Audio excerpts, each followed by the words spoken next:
네, 자산도 내 몸도 건강해지는 시간 건강 365 닥터 인사이트의 김호수입니다. 자, 지금 시대는 자산을 많이 가지고 있는 것도 중요하지만 잘 관리하는 게 더더욱 중요해진 그런 시대가 됐습니다. 그래서 오늘은 우리 시청자분들 자산을 어떻게 잘 관리하면서 지켜낼 수 있을지 해법을 좀 알려드리도록 할 텐데요.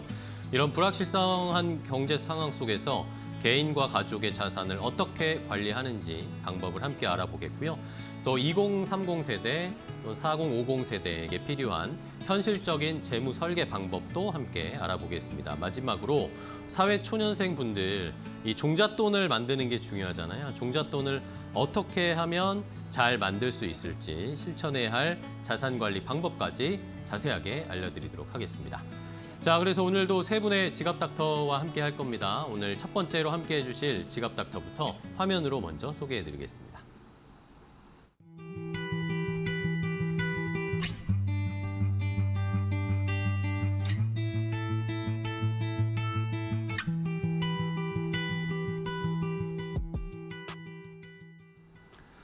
자, 첫 번째 함께할 지갑 닥터 만나서 인사 나눠보도록 하겠습니다. 미래전략금융서비스의 김우중 지점장과 함께하겠습니다. 지점장님 안녕하세요. 안녕하세요. 네, 김우중 반갑습니다. 지점장입니다. 네, 우리 시청자분들께 인사 좀 부탁드릴게요. 안녕하세요. 김우중 지점장입니다. 최근 경제 환경이 빠르게 변해가고 있는데 자산을 지키는 전략이라든지 오늘은 경제의 불확실성 속에서 개인 자산을 안전하게 관리해드릴 수 있는 방법을 말씀드리도록 하겠습니다. 네, 알겠습니다. 자, 김우중 지점장과 함께 우리 또 어떤 이야기 나눠볼지 첫 번째 이야기 주제부터 화면으로 바로 확인해 보도록 하겠습니다.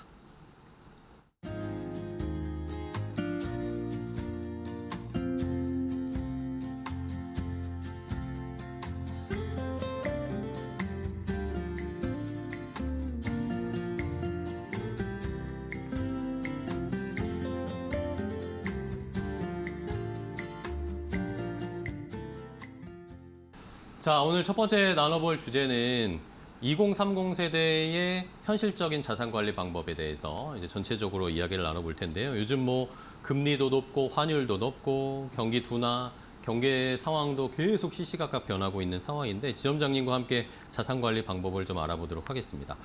자, 많은 분들이 지금 투자를 어떻게 해야 될지, 내 자산을 어떻게 관리해야 될지 고민이 많으신데 아무래도 이 경제 상황이 계속 변하는 불확실성이 크다 보니까 그런 고민을 많이 하신 것 같아요. 그러면 이런 자산 관리를 지금 이런 불확실한 상황 속에서 어떻게 시작을 하는 게 좋을까요? 이제 많은 분들께서 이제 경제가 불안해지면 지금 투자를 해야 되나 아니면 그렇죠. 기다려야 하나 이렇게 좀 고민을 많이 하시는데 네. 사실 투자보다 먼저 점검해야 되는 부분들이 있습니다. 네.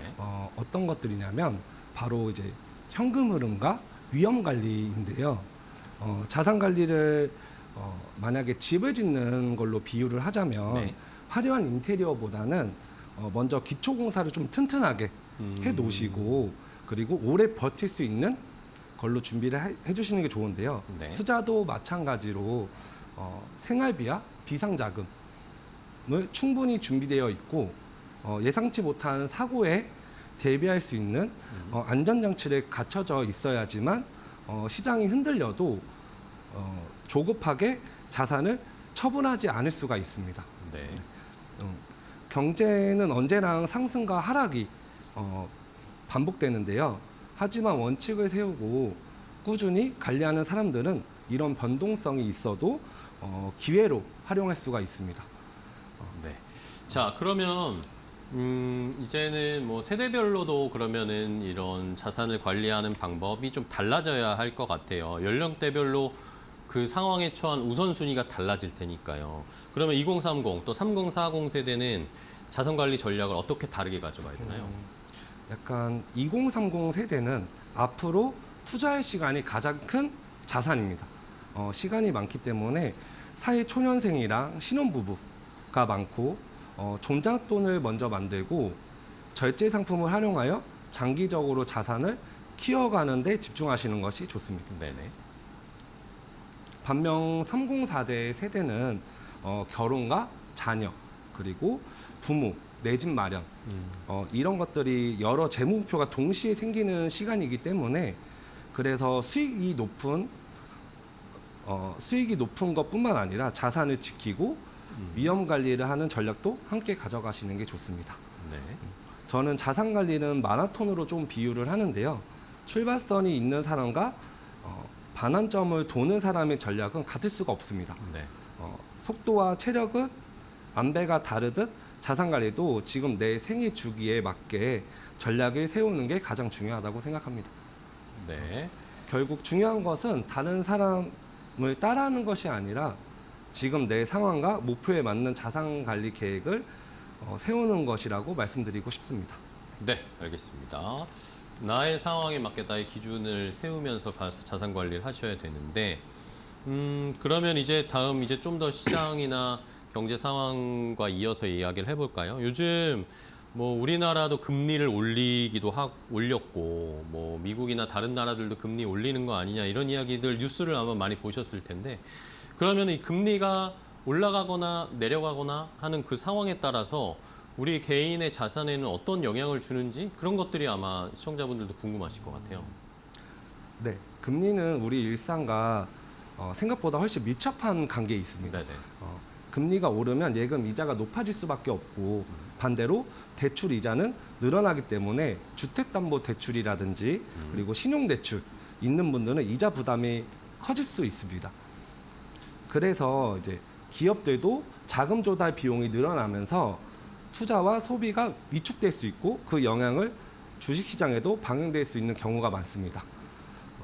반대로 금리가 내려가면 대출 부담이 줄어들지만 예금 금리도 함께 낮아지고 대상 기업들의 투자 환경이 개선되면서 주식이나 부동산 같은 자산 시장에 긍정적으로 영향을 주는 경우가 많습니다.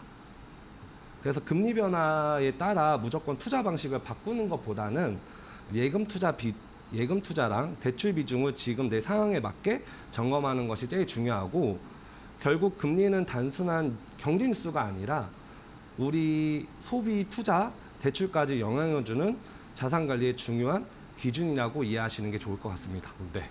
자, 이렇게 금리가 우리의 생활에 내 자금, 내 통장 계좌에 바로 영향을 준다라는 거 강조를 해주셨고 또 하나 살펴봐야 될 것이 환율도 우리 자산에 영향을 줍니다. 최근에 어쨌든 환율이 굉장히 고환율인 상황인데 근데 어떤 분들은 뭐 내가 뭐 해외 투자하는 것도 아니고 뭐 외국에 뭐 사야 될 게 있는 것도 아니고 그런데 환율이 영향이 있나? 라고 생각하시는 분도 있어요. 그래도 또 꼭 살펴봐야 되는 이유는 뭘까요?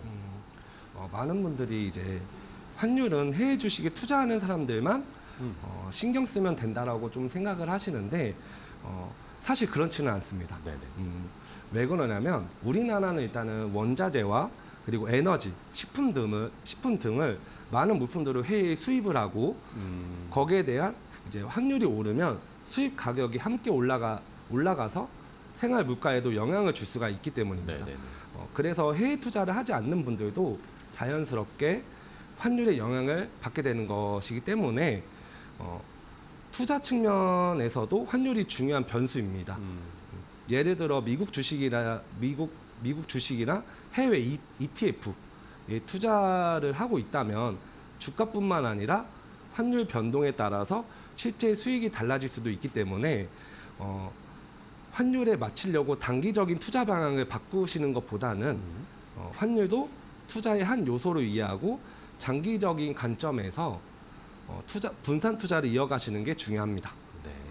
결국 환율은 해외 투자자만의 문제가 아니라 우리의 생활비와 투자 성과에 모두 영향을 미치는 중요한 경제 지표라고 말씀드릴 수가 있습니다. 네, 알겠습니다.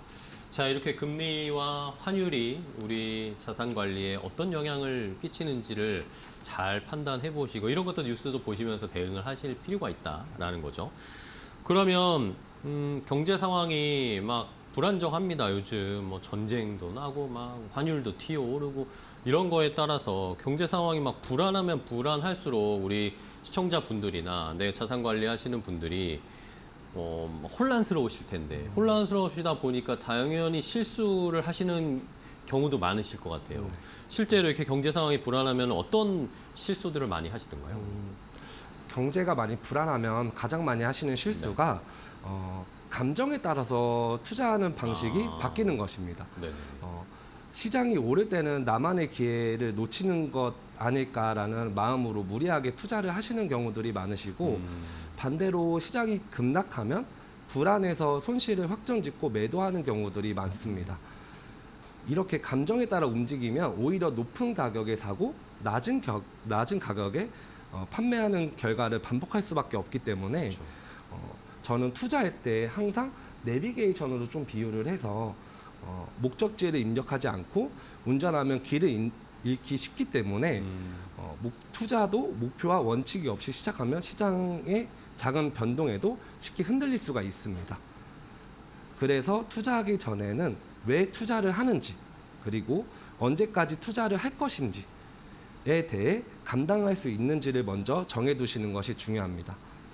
결국 경제가 불안한 시기일수록 필요한 것은 시장을 예측하는 능력이 아니라 흔들리지 않는 투자 원칙을 지키는 습관이라고 할 수 있습니다. 네, 목표를 명확하게 하고 그 목표에 따라서 흔들리지 않고 투자하고 자산 관리할 수 있는 그런 마음가짐이 필요하다는 거네요. 그러면은 그렇게 원칙을 잘 지키시고 부자가 되고 또 자산을 증식시키시는 분들의 습관 그런 분들이 어떻게 행동하시는지도 굉장히 궁금해요. 네. 자산을 지키는 분들을 보면 네. 막 특별한 비법이 있으시다 보다는 좋은 습관을 꾸준히 실천하는 공통점들이 좀 있습니다. 네네. 먼저 자산의 소득과 지출을 정확하게 좀 파악을 하시고 그리고 저축과 투자를 먼저 실행한 뒤 남은 금액으로 소비하는 습관을 많이 가지고 계시더라고요. 네네. 그래서 또 단기적으로 시장의 흐름에 흔들리기보다는 장기적인 목표를 세우고 꾸준히 실천하는 경우가 많습니다. 상담을 하다 보면 돈을 많이 버는 분들보다는 계획적으로 관리하는 분들이 오히려 자산을 더 안정적으로 늘려가는 모습을 자주 볼 수가 있는데요. 결국 자산 관리는 한 번에 성공적인 투자보다는 꾸준한 습관이 힘이 더 중요합니다. 네. 목표를 세우고 소비와 저축, 투자의 균형을 지속적으로 관리하는 것이 시간이 지날수록 큰 차이점을 나타내고 있습니다. 네. 자, 그러면 이번에는 보험도 좀 살펴봐야 되는데 자산 관리에서 보험도 꽤나 중요한 역할을 한다라고 알고 있습니다. 근데 많은 분들이 보험은 그냥 내가 다달이 보험료 내는 거니까 그냥 지출 아니야? 라고 생각하시는 분들도 있던데 보험은 어떤 수단, 어떤 중요한 점이 있을까요? 네, 저는 이제 보험도 자산의 일부라고 생각을 하고 있고 많은 분들이 보험료를 단순한 지출로 생각을 하시지만 네. 보험의 가장 큰 역할은 자산을 늘리는 것이 아니라 이미 만들어 온 내 자산을 지켜주는 것이기 때문에 예를 들어 예사치 못한 큰 질병이라든지 사고로 인해서 발생하는 치료비 그리고 소득이 줄어드는 상황까지 생길 수가 있기 때문에 이때 준비가 되어 있지 않다면 어렵게 모은 저축이라든지 투자 자금을 사용할 수밖에 없기 때문에 이렇게 좀 중요한 자산이라고 저는 좀 생각을 합니다. 자동차를 운전할 때도 안전벨트를 매는 이유는 사고를 기대해서가 아니라 혹시 모를 위험에 대비해서 매시는 거기 그쵸. 때문에 네네. 보험도 마찬가지로 위험이 발생하지 않는 것을 가장 좋지만 만약의 상황에 우리 가족이 경제적으로 부담을 줄여줄 수 있는 안전장치가 되어줍니다. 그래서 자산 관리는 투자만 잘하는 것이 아니라 자산을 키우고 전략과 지키는 전략을 함께 준비하는 것이 무엇보다 중요하다라고 말씀드릴 수 있습니다. 알겠습니다. 자, 그러면 마지막으로 김우중 지점장님이 우리 시청자분들께 자산 관리 어떻게 해야 되나 이런 불확실한 시대에 자산 관리의 원칙은 이것이 중요하다라고 좀 마지막으로 조언 좀 부탁드릴게요. 경제 환경은 좀 언제나 계속 변합니다. 금리도 그렇고 환율도 그리고 시장도 계속 오르고 내리고 반복을 합니다. 네. 하지만 그때마다 흔들려 투자를 방식을 바꾸는 것보다는 나만의 원칙을 세우고 꾸준히 지켜가는 것이 가장 중요합니다. 자산 관리는 단기간에 큰 수익을 내는 것이 목표가 아니라 긴 시간 동안 자산을 안정적으로 지키고 키워가는 과정입니다. 그래서 자산의 소득에 맞는 소비 습관과 그리고 비상자금을 준비하여 투자와 위험 관리를 균형을 함께 가져가는 것이 무엇보다 좀 중요하다고 말씀드릴 수가 있습니다. 특히 경제가 불안할수록 시장을 맞추려고 하시는 것보다는 시간을 내 편으로 만들어 장기적인 관점을 가져보셨으면 좋겠습니다. 결국 자산을 지키는 사람들은 시장을 완벽하게 예측하는 사람은 없습니다. 다만 좋은 원칙을 끝까지 지키는 사람들이 많고 여러분들도 흔들리지 않는 기준을 하나씩 만들어 가셨으면 좋겠습니다. 네, 알겠습니다. 자, 이렇게 불확실한 시대에 자산을 지키는 방법 함께 알아봤습니다. 오늘 미래전략금융서비스의 김우중 지점장과 함께 했는데요. 지점장님 오늘 좋은 전략 알려주셔서 감사하고요. 다음에 또 뵙도록 하겠습니다. 고생 많으셨습니다.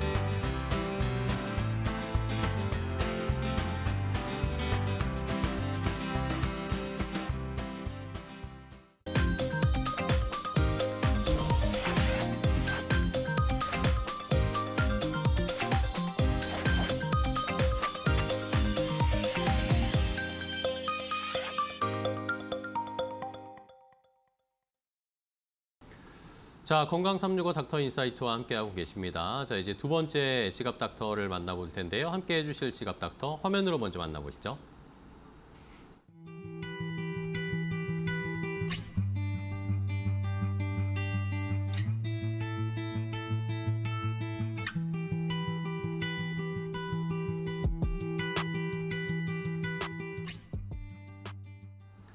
자, 두 번째 함께 해주실 지갑 닥터 직접 인사 나눠보도록 하겠습니다. 미래전략금융서비스의 김은서 팀장과 함께합니다. 팀장님 안녕하세요.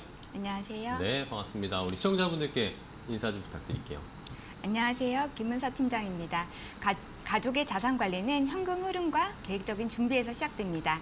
오늘은 3040 세대를 위한 현실적인 가족 재무 관리 방법에 대해서 함께 이야기 나눠보겠습니다. 네, 알겠습니다. 자, 김은서 팀장과 어떤 이야기를 또 나눠볼지 두 번째 이야기 주제도 바로 공개합니다.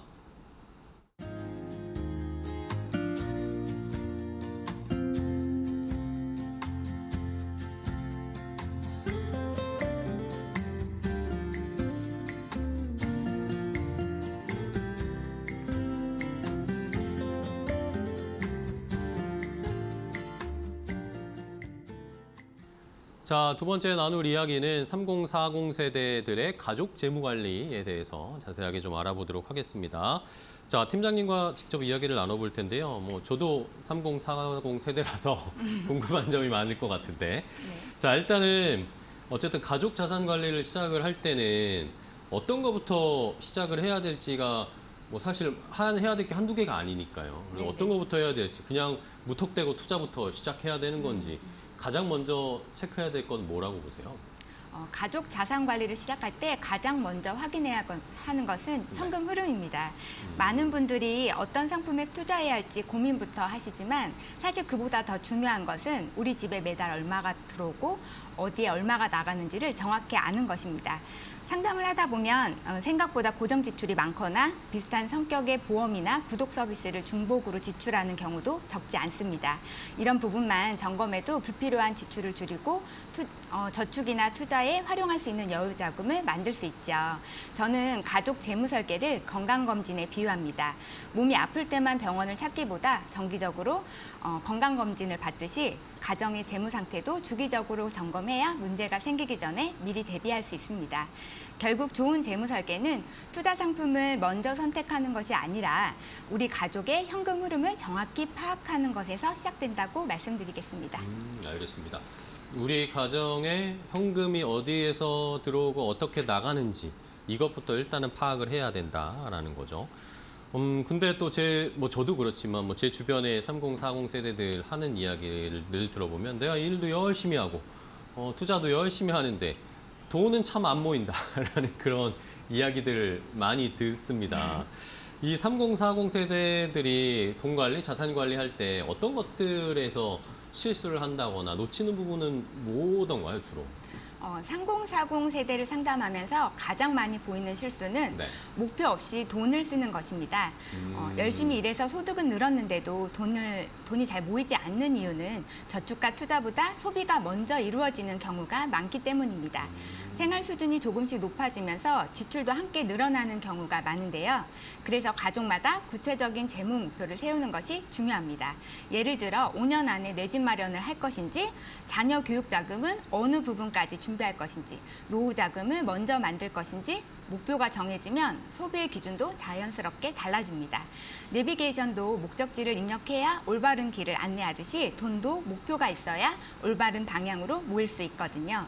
결국 돈을 잘 관리하는 가정은 소득이 많은 가정이 아니라 우리 가족의 목표를 정하고 그 목표에 맞춰 꾸준히 실천하는 가정이라고 말씀드리고 싶습니다. 알겠습니다. 자, 그러면은 이제 또 30, 40 세대 분들이 또 가장 고민인 것은 결혼을 하고 가정을 꾸리고 내가 자녀도 있고 근데 또 보살펴야 할 부모님들도 있고 이 아래 위로 다 돈이 많이 들어간다라는 이 상황일 텐데 이 두 가지를 어떻게 물론 다 잘해내면 너무 좋겠지만 자녀를 위한 자녀 교육 자금 아니면 부모님들을 또 보살펴드리기 위한 노후 준비 자금 이 두 가지 중에 어떤 거를 먼저 준비해야 되는지 사실 굉장히 큰 고민이에요. 어떻게 해야 될까요? 현재 부모님들이 자녀 교육에 많은 지출을 하면서 노후는 미리 준비를 못하는 경우가 많습니다. 현재가 더 중요하고 미래는 미루게 되는 것이죠. 사실 두 가지 모두 중요하지만 우선순위를 조금 다르게 생각해 볼 필요가 있습니다. 자녀 교육은 장학금이나 학자금 대출 등 다양한 선택지가 있지만 부모의 노후는 다른 사람이 대신 준비해 줄 수가 없어요. 그래서 부모의 노후 준비가 부족하면 오히려 자녀에게 경제적인 부담이 될 수도 있습니다. 그렇다고 교육 자금을 미루라는 의미는 아닙니다. 소득 안에서 교육 자금과 노후 자금을 함께 계획하고 시기에 맞춰 비중을 조절하는 것이 중요하죠. 비행기를 타면 산소 마스크는 먼저 본인이 착용한 후 아이를 도와주라라는 안내를 합니다. 부모가 먼저 안정되어 있어야 아이도 끝까지 지켜줄 수 있는 것처럼 재무 설계도 같은 원리입니다. 결국 중요한 것은 어느 하나를 포기하는 것이 아니라 우리 가족의 상황에 맞게 교육 자금과 노후 자금을 균형 있게 준비해야 한다고 말씀드리고 싶습니다. 네, 결국에는 부모가 안정이 된 상황에서 또 자녀들의 교육 준비도 함께 또 잘 될 수 있다라는 거겠죠.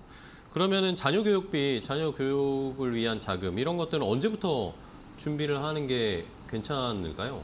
자녀 교육비는 네. 가능한 한 빨리 준비를 시작하는 것이 가장 효과적입니다. 많은 부모님들이 초등학교나 중학교에 들어가면 준비해야 된다고 생각하시는데 네네. 매달 큰 금액을 저축하는 것보다 적은 금액이라도 일찍 시작해서 오랫동안 준비하시는 것이 부담 없이 교육비를 준비하실 수 있습니다.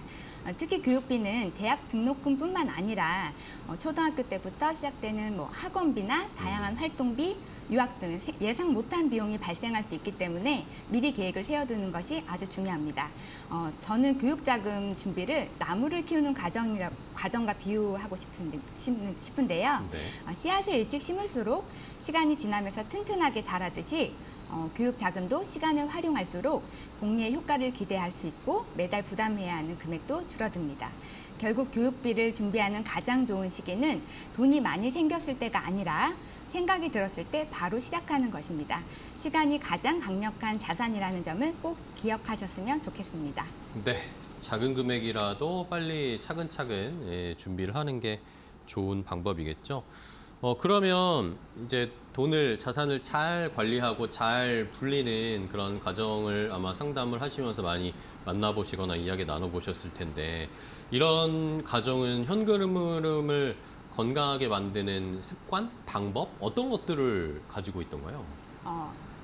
가정의 현금 흐름을 건강하게 만드는 가장 좋은 습관은 네. 자동으로 저축 시스템을 만드는 것입니다.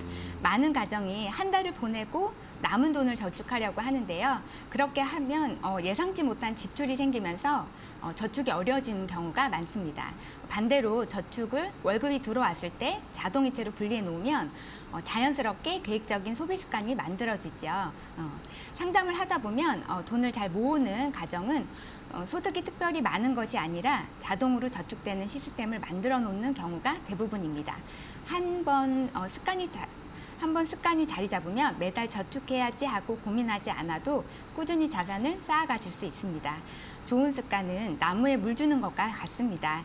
남은 물이 있을 때 주거나 주고 싶을 때 주는 것이 아니라 정해진 시간에 꾸준히 주어야 나무가 건강하게 자라듯이 저축도 꾸준하게 실행해야 자산이 안정적으로 성장할 수 있습니다. 결국 돈을 잘 모으는 가정의 비결은 특별한 투자 기술이 아니라 자동으로 저축하는 시스템을 만드는 것이라고 말씀드리고 싶습니다. 알겠습니다. 자동으로 이제 이 세팅을 잘 해놔야 된다라는 거죠. 현금 흐름이 잘 이루어질 수 있도록. 그러면 이번에는 보험도 살펴봐야 될 것 같아요. 가족 어쨌든 앞서서도 저희가 얘기했지만 안전하게 든든하게 지켜주는 안전판 역할을 해주는 게 보험인데, 가족 재무 설계에서도 보험이 중요할 것 같은데 어떤 역할을 해줄 수 있을까요? 네, 가족 재무 설계에서 보험은 네. 자산을 키우는 수단이라기보다 자산을 지켜주는 안정장치 역할을 합니다. 가정을 꾸리게 되면 주택 마련이나 자녀 교육, 노후 자금처럼 장기적인 목표가 생기는데요. 예상치 못한 질병이나 사고가 발생하면 그동안 모아온 자산을 한순간에 사용해야 하는 상황이 생길 수도 있습니다. 제 주변에도 건강했던 친구가 갑자기 유방암에 걸렸고 폐로 전이되면서 표적 항암을 받아야 했는데요. 예상보다 비싼 치료비에 생활이 힘들어지는 경우가 있었습니다. 또 다른 지인은 비강암이란 희귀암을 진단받고 2년 후에 세상을 떠나면서 남은 가족들은 생계와 미래를 지켜야 할 필요성을 느끼게 되었습니다. 갑작스럽게 중대질환이나 사망 위험으로부터 가족의 생활을 보호하기 위해서라도 꼭 필요한 것은 보험입니다. 암과 같은 질병은 이제 젊은 연령에서도 발생할 수 있습니다. 현재 의료계에 맞는 치료비에 대한 보험만 있다면 빠르고 안전하게 치료도 가능합니다. 보험은 얼마를 받느냐가 중요한 것이 아니라 예상치 못한 위험으로부터 가족의 경제를 보호하는 것에 의미가 있습니다. 결국 좋은 재무 설계는 투자만 잘하는 것이 아니라 우리 가족의 미래를 지킬 수 있는 안정장치까지 함께 준비하는 것이라고 말씀드리고 싶습니다. 네. 자, 그러면은 가족 보험, 가족의 안정을 위해서 준비한 보험도 어쨌든 정기적으로 점검을 해야 될 것 같습니다. 이 점검을 해야 되는 이유는 뭘까요? 네, 보험은 한번 가입했다고 끝나는 것이 아니라 네. 정기적으로 점검이 꼭 필요한 금융상품입니다. 그 이유는 가족의 상황이 계속 변하기 때문입니다. 결혼을 하고 자녀가 태어나고 주택을 마련하거나 소득이 늘어나는 등 생애 주기가 바뀌면서 필요한 보장도 달라질 수 있습니다. 또 의료기술과 보험 상품도 계속 변합니다.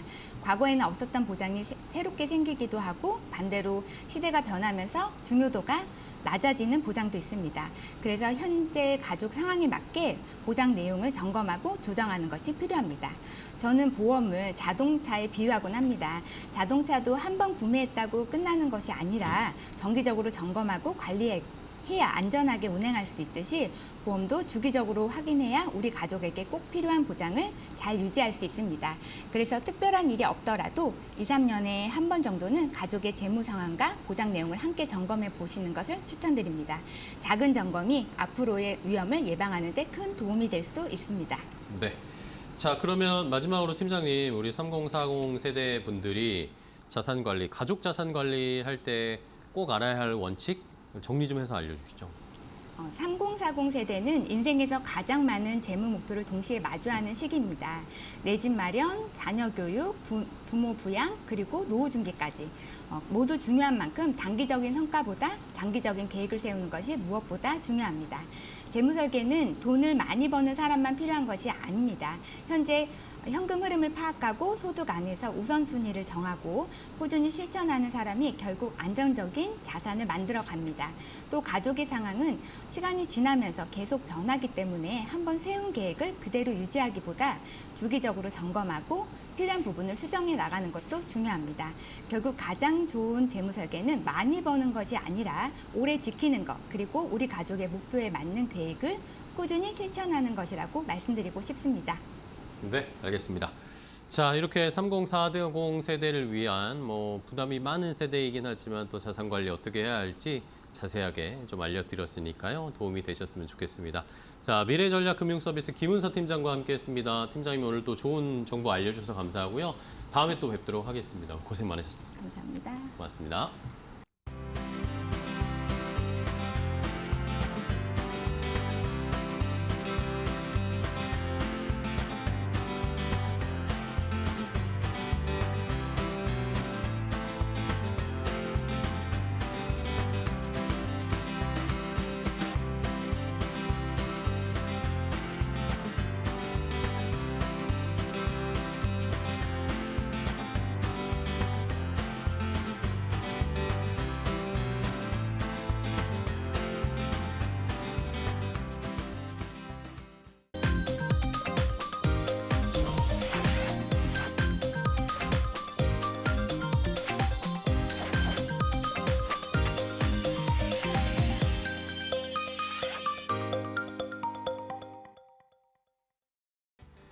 자, 마지막으로 함께할 지갑닥터 또 소개해드리겠습니다. 화면으로 먼저 만나보시죠.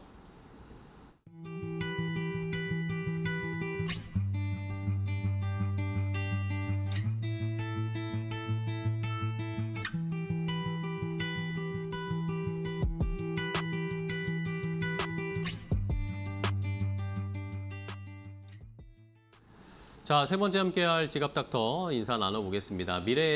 미래전략금융서비스의 황재강 팀장과 함께하겠습니다. 팀장님 안녕하세요. 안녕하세요. 반갑습니다. 우리 시청자분들께 인사 좀 부탁드릴게요. 안녕하세요. 재무설계 전문가 황재광입니다. 많은 사회초년생 분들이 돈을 어떻게 모으고 투자를 해야 할지 고민을 하시는데요. 오늘은 종잣돈 만들기부터 현금 흐름 관리, 보험과 투자의 균형까지 꼭 필요한 자산관리 원칙에 대해 함께 알아보도록 하겠습니다. 네, 알겠습니다. 자, 황재광 팀장님과 그럼 또 어떤 이야기를 나눠볼지 세 번째 나눠볼 이야기 주제도 바로 확인을 해볼까요?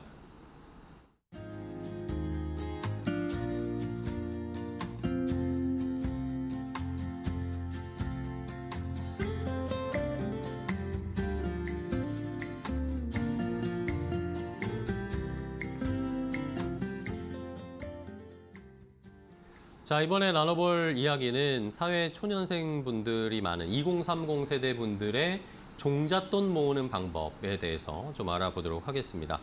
자, 황재강 팀장님과 이야기를 나눠볼 텐데요. 자, 2030 세대 사회생활을 시작하시는 분들이 이제 나의 자산, 내 돈을 어떻게 관리하지 고민이 많으실 텐데 사회 초년생 분들이 자산 관리를 할 때 첫걸음 가장 시작을 할 때는 뭐가 제일 중요하다고 할 수 있을까요? 투자부터 해야 될지 아니면 안정적으로 저축을 해야 되는지 고민이 좀 많으실 텐데 어떤 게 제일 중요하다고 보세요? 많은 사회초년생 분들이 투자를 먼저 해야 하는지 아니면 저축을 먼저 해야 하는지에 대해서 좀 고민을 하고 질문을 해주시는데요. 하지만 그것보다 먼저 해야 할 것은 자산 관리의 목표를 먼저 설정하는 것이라고 생각을 합니다. 네. 결혼 자금인지 혹은 또 내 집 마련인지 노후 준비인지 목적지에 따라 자산 관리의 방법도 많이 달라진다고 생각을 합니다. 재무 설계도 목표 설정이 우선이라고 생각을 합니다. 자, 그러면 종잣돈을 만들어야 어쨌든 이 사회 초년생 분들은 내가 그래야 그 다음부터 또 자산이 더 불어날 수 있다라고 생각을 많이 하실 텐데 종잣돈을 만들기 위해서 그럼 가장 먼저 실천해야 할 습관 어떤 것들을 시작을 해야 될까요? 종잣돈을 만들기 위한 가장 중요한 습관은 단어로 먼저 얘기를 드리자면은 네. 선저축 그리고 후지출이라고 생각을 합니다. 많은 분들이 한 달을 생활하고 난 뒤에 남은 돈으로 저축을 하려고 하지만 보통은 그렇게 하면 예상치 못한 지출이 생겨서 저축을 못하는 경우가 많더라고요. 그래서 월급이 들어오면 가장 먼저 목적 자금을 여러 갈래 자동이체로 분리해두는 습관을 만드는 것이 중요하다고 생각을 합니다. 또 종잣돈은 처음부터 큰 금액을 모으려고 하는 것보다는 부담되지 않는 금액으로 꾸준히 모아가는 것이 더 중요하다고 생각을 합니다. 작은 금액이라도 매달 꾸준히 모이면 시간이 지날수록 큰 자산으로 이어질 거라고 저는 확신합니다. 결국 종잣돈을 만드는 비결은 특별한 투자 기술이 아니라 먼저 저축하는 습관을 만들고 그 저축을 꾸준하게 실천하는 것이라고 말씀드리고 싶습니다. 네. 결국에는 처음에는 큰 나의 자산 관리의 목표를 세우고 그 다음에는 종잣돈을 위해서 작더라도 꾸준하게 저축을 해 나가는 그런 습관이 필요한 건데 근데 뭐 많은 분들이 이런 좋은 방법은 알고 있지만 사실 실제로 자산 관리 하시면서는 이 여러 가지 시행착오를 거치시잖아요. 뭐 상담을 해보시거나 주변에 도움을 주시다 보면 2030 세대분들이 재무관리, 자산관리에서 크게 하시는 실수 어떤 것들이 있던가요? 앞서 말씀드린 내용이랑 조금 겹치는 부분이 있는데요. 네. 2030 세대를 상담하다 보면 가장 많이 보는 실수는 쓰다가 남는 돈을 저축하겠다라는 생각입니다. 하지만 실제로 이제 식비나 취미생활, 여행이나 술자리 등의 그런 예상보다 많은 지출이 발생하다 보니까 한 달이 지나고 난 후에 통장을 돌아보면 저축할 돈이 남아있지 않는 경우가 굉장히 많습니다. 네네. 그래서 이전 답변드린 종잣돈 만들기의 답변과 일부분이 겹치는 것 같은데요. 저축은 남는 돈으로 하는 것이 아니라 월급이 들어오면 가장 먼저 저축과 투자금, 비상금과 같은 목적 자금을 먼저 선저축으로 분리해두고 난 후에 남은 금액으로 생활하는 구조와 습관을 만드는 것이 중요하다고 생각합니다. 그리고 또 하나는 주변 사람들과 비교하면서 조급하게 투자하는 성향인데요. 요즘은 특히 SNS나 주변에서 높은 수익 이야기를 들으면서 무리하게 투자하는 경우가 있는데 자산 관리는 다른 사람과의 경쟁이 아니라 내 목표를 향해 꾸준히 나아가는 과정이라고 생각을 합니다. 결국 2030 세대에게 가장 필요한 것은 남은 돈으로 모으는 것이 아니라 먼저 모으는 선저축의 습관을 만드는 것이 중요하다고 말씀드리고 싶습니다. 네, 선저축 후에 그 다음에 투자하는 방법을 생각을 해봐야 되겠고요. 그러면 이번에는 역시 뭐 보험을 좀 살펴봐야 되는데 보험과 투자를 요즘에는 많은 분들이 더 공격적으로 내가 자산을 불려야겠다라고 생각하시면서 투자에 더 많은 비중을 넣으시는 분들이 있으시던데 보험과 투자는 어떤 비율로 설정을 해서 내가 준비하는 게 좋을까요? 보험과 투자는 어느 하나 선택을 해서 시작을 하는 것이 아니라 함께 준비를 해야 하는 자산 관리의 큰 두 축이라고 생각을 하는데 보험은 주로 예상치 못한 질병이나 사고로부터 나와 내 가족의 경제적인 부담을 줄여주고 투자는 장기적으로 나의 자산을 늘려가는 역할을 합니다. 만약 투자만 하고 위험에 대한 대비가 되어 있지 않은 경우에는 갑작스러운 의료비나 혹은 생활비 때문에 내가 어렵게 모은 투자 자금을 중도에 사용해야 하는 상황이 생기기도 합니다. 다만 모든 사람들에게 적용되는 정답은 없는 것 같은데요. 연령과 소득, 결혼 여부, 가족 구성, 그리고 재무 목표에 따라서 보험과 투자의 비중은 달라질 수 있기 때문인데요. 자신의 상황에 맞는 균형을 찾는 것이 중요하다고 생각을 합니다. 그래서 결국 보험은 자산을 지키는 역할, 그리고 투자는 자산을 키우는 역할입니다. 이 두 가지를 균형 있게 준비하는 것이 장기적으로 안정적인 자산 관리를 하는 가장 좋은 방법이라고 말씀드리고 싶습니다. 네. 자, 뭐 보험이나 투자나 뭐 어느 거 하나를 소홀히 할 수 없겠죠. 비율을 잘 조절해 가면서 같이 준비해 주셔야 되겠고요. 그 다음에 뭐 돈을 물론 많이 벌고 많은 돈을 내가 갖고 있는 것도 중요하지만 결국에는 중요한 것이 내가 노후까지 계속 안정적으로 현금 흐름을 관리하는 게 굉장히 중요하다라는 이야기들 많이 하시잖아요. 이 현금 흐름 관리가 왜 자산 관리에서 가장 중요한 핵심이라고 생각하세요? 아무리 소득이 높아도 네. 지출이 더 많다면 내 자산은 늘어나기 힘든 구조를 가지고 있는데 반대로 소득이 적더라도 꾸준하게 내 현금이 남아가는 구조를 만들면서 장기적으로 자산을 충분히 키워갈 수 있다라고 생각을 합니다. 실제로 상담을 하다 보면 돈을 많이 버는 분보다 수입과 지출을 계획적으로 관리하고 통제하는 분들이 오히려 종잣돈을 좀 더 빨리 만드는 경우가 많더라고요. 그래서 먼저 고정 지출과 불필요한 소비를 점검하고 저축과 투자, 그리고 그런 자금들을 우선 확보하는 습관을 먼저 만드는 것이 중요합니다. 결국 자산 관리는 얼마나 많이 버느냐보다는 얼마나 많이 남기느냐의 싸움입니다. 건강한 현금 흐름이 만들어져야 저축과 투자도 꾸준히 이어갈 수 있다고 생각을 합니다. 알겠습니다. 자, 많이 벌어도 많이 쓰면 뭐 남는 게 없으니까요. 자, 현금 흐름 관리를 잘 이런 습관을 또 잘 들이는 게 굉장히 중요하겠죠. 그러면 이게 또 많이 벌고 뭐 덜 벌고의 기준도 있겠지만 어쨌든 우리가 인생을 살아가면서 단계별로, 나이대별로, 생애 주기에 따라서 재무 설계도 조금은 방법이 달라질 것 같은데 20대, 30대, 40대 뭐 이런 식으로 저희가 좀 다른 방법을 어떻게 준비하고 대응해야 될까요? 네, 재무 설계는 생애 주기에 따라서 반드시 달라져야 한다고 생각을 하는데 네. 목표가 내가 달라져야 준비해야 할 전략도 달라지기 때문입니다. 그렇죠. 보통 20대 같은 경우에는 이제 사회 초년생 분들이고 이제 막 종잣돈을 만들면서 투자의 습관을 기르는 것을 중요하게 생각을 하고요. 30대는 그때 20대 때 키워둔 올바른 투자 습관을 바탕으로 결혼이나 내 집 마련 그리고 자녀 계획 등 가족 중심의 재무 설계가 필요하다고 생각을 합니다. 40대 때부터는 자녀도 중요하겠지만 나의 노후 준비를 함께 고려하면서 자산을 키우는 것뿐만 아니라 지키는 전략도 훨씬 더 중요해질 것 같다고 생각을 합니다. 예를 들어 같은 운동화라고 하더라도 아이에게 맞는 사이즈가 있고요. 어른에게 맞는 사이즈가 있듯이 재무 설계 또한 모든 사람에게 똑같은 방법이 정답일 수는 없습니다. 현재 나의 상황과 앞으로의 계획에 맞춰 전략을 세우는 것이 가장 중요하다고 생각을 하는데요. 결국 좋은 재무 설계는 지금 내 나이에 맞는 것뿐만 아니라 앞으로의 그리고 미래의 삶까지 함께 준비하는 설계라고 말씀드리고 싶습니다. 네.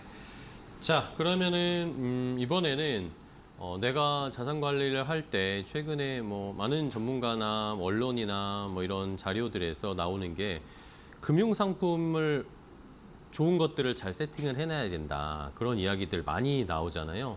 그럼 사회 초년생 분들이라면 뭐 절세 되는 것도 있고 뭐 세액공제 되는 것도 있고 이런 금융 상품들 어떤 것들을 꼭 지금 준비해 놔야 될까요? 아무래도 사회 초년생이라고 한다면 가장 메리트 있는 부분은 시간이기 때문에 네. 단순히 수익률만 보는 것보다는 장기적인 자산 증식을 위해 절세 혜택을 함께 받을 수 있는 금융상품도 함께 관심을 가져보시는 것을 추천드립니다. 네네. 대표적으로는 ISA 그리고 연금저축 이 두 가지가 있는데요. 두 가지 모두 장기적인 자산 형성에 도움이 많이 되는 상품입니다.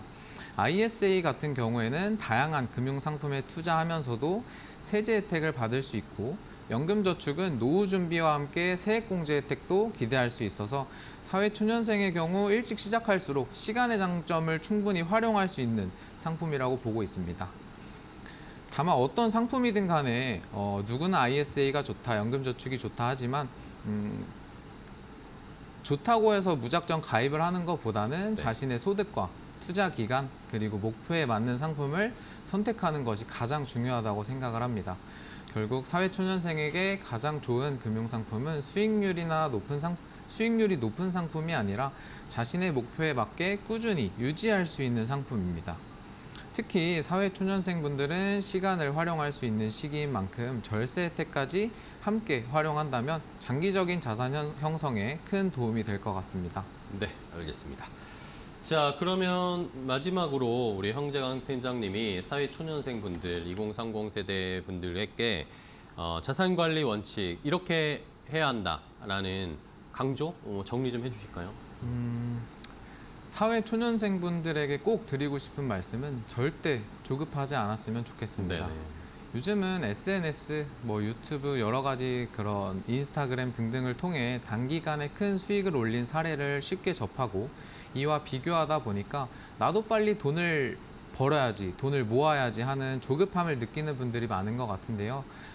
자산 관리는 단거리가 아니라 장거리 마라톤에 가깝다고 생각을 합니다.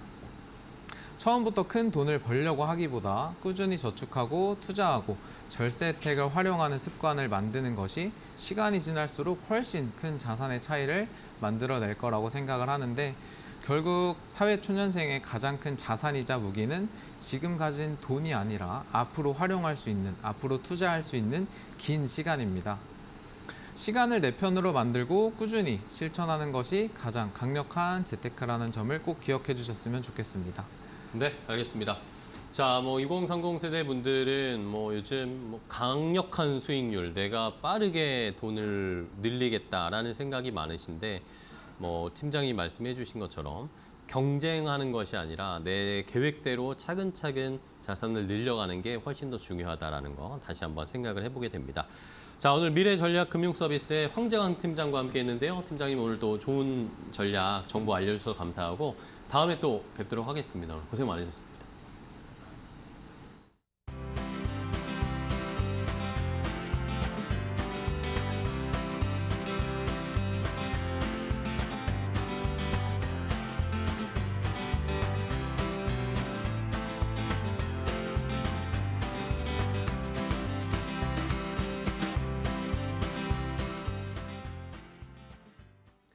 건강 365 닥터 인사이트, 저희가 준비한 정보는 여기까지 전해드리겠습니다. 저희는 다음 시간에 또 뵙겠습니다. 시청해주신 여러분 고맙습니다.